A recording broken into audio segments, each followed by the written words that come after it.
Industry में compressed air को convey करने के लिए पीयू ट्यूब का यूज़ किया जाता है। पीयू ट्यूब की हेल्प से कंप्रेस्ड एयर को एक पॉइंट से दूसरे पॉइंट तक लेके जाया जाता है, उसके बाद उसको इक्विपमेंट में कनेक्ट किया जाता है।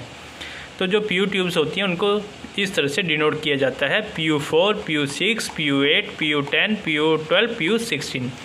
ये PU जो है वो इस PU ट्यूब के मेटल कंस्ट्रक्शन के बारे में बताता है, और 4, 6, 8, 10 जो है वो इस PU ट्यूब के OD साइज़ के बारे में बताते हैं।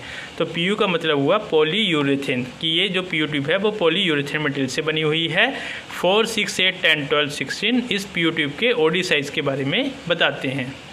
इस PU ट्यूब को कनेक्ट करने के लिए अलग अलग तरह के कनेक्टर्स का यूज़ किया जाता है, जैसे कि push in type connector, CK head connectors और थ्रेड टाइप कनेक्टर्स। अब ये पुश इन टाइप जो कनेक्टर्स हैं ये भी अलग अलग तरह के होते हैं, जैसे कि straight connector, L shape connector, equal connector, reducer और बाई शेप कनेक्टर्स। अगर हम बात करें पुश इन टाइप कनेक्टर्स की, तो एग्जांपल के लिए यहाँ पे हम देख रहे हैं ये फिटिंग साइज़ का चार्ट है। इस चार्ट में डिफरेंट साइज़ लिखे हुए हैं। एग्जांपल के लिए हम यहाँ पे बात करते हैं 1/8 × 6। तो ये 1/8 क्या है और ये 6 क्या है, इसके बारे में बात करेंगे। सबसे पहले ये जो 1/8 है ये इसको इंचेस में डिनोट किया गया है, और 6 जो है इसको mm में डिनोट किया गया है।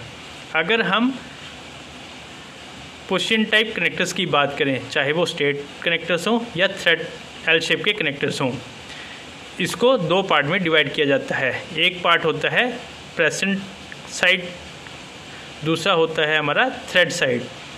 तो जो प्रेसेंट साइड होता है इसके अंदर में हम पीयू ट्यूब्स को कनेक्ट करते हैं, और जो थ्रेड पार्ट होता है इसको हम इक्विपमेंट के ऊपर में कनेक्ट करते हैं। तो ये जो 1/8 × 6 है, 1/8 जो है वो थ्रेड साइज़ को डिनोट कर रहा है, और 6 जो है वो पीयू ट्यूब के साइज़ को डिनोट कर रहा है। अब एग्जांपल के लिए हम यहाँ से समझते हैं 1/8 × 6। तो 6 हो गया प्रेसेंट साइड में जो हमारे पीयू ट्यूब कनेक्ट होनी है उसके साइज़ को बता रहा है, और 1/8 जो है वो थ्रेड पार्ट को बता रहा है, जो कि इसके OD को बता रहा है। तो इस कनेक्टर का जो साइज़ हुआ वो हुआ 1/8 × 6। मतलब इस कनेक्टर में हम 6 mm की पीयू ट्यूब को यूज़ कर सकते हैं कनेक्ट करने के लिए, और इस कनेक्टर को जिस इक्विपमेंट में कनेक्ट करना है वहाँ पे जो इंटरनल थ्रेड रहेंगे वो 1/8 इंच साइज़ के रहेंगे। मतलब 9.7 mm का थ्रेड साइज़ होना चाहिए, जिसमें कि हम 1/8 × 6 mm के कनेक्टर